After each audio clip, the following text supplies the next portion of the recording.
Si Limoges et la porcelaine sont à ce point indissociables, c'est bien sûr grâce aux grandes maisons, Bernardaud, Avilande, Reynaud, Degrenne, Royal Limoges.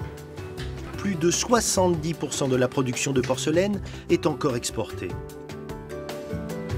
C'est au Musée national Adrien Dubouché, qui possède la collection publique la plus riche au monde de porcelaine de Limoges, que nous retrouvons Mathieu Bussereau.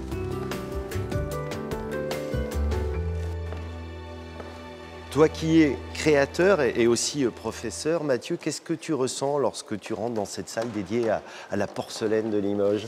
Eh bien là, on est dans un espace qui montre en fait toute l'étendue des possibilités en termes de forme. C'est-à-dire Limoges, c'est pas juste des services de table, c'est aussi des pièces extraordinaires avec des dimensions hors normes, avec parfois des inspirations qui sont étonnantes parce qu'on voit une pièce qui a 150 ans, on a l'impression qu'elle a été faite hier. Et puis c'est aussi des prodiges techniques. On se demande des fois comment aujourd'hui, si on voulait la refaire, si on voulait la reproduire, est-ce qu'on y arriverait même? Est-ce qu'on aurait encore les savoir-faire et les techniques pour reproduire, par exemple, surtout avec des pélicans extrêmement détaillés, extrêmement fins?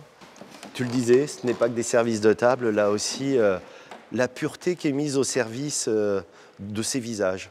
Voilà, la qualité du blanc, la finesse, la translucidité, c'est surtout ça les qualités. Mathieu fait partie d'un collectif de designers, Esprit Porcelaine, qui réunit une quarantaine de créateurs. Donc là, il s'agit d'une table consacrée aux objets d'Esprit Porcelaine. Et là, c'est un service que j'ai créé qui est à double paroi, donc qui renferme de l'air. Leurs œuvres bousculent les idées reçues. Alors Mathieu, jamais je n'aurais pensé qu'on puisse faire de tels objets, je vais même dire de telles œuvres d'art avec de la porcelaine. C'est inattendu.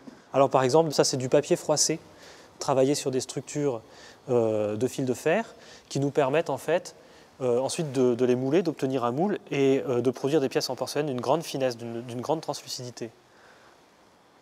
Ah, c'est magnifique, hein.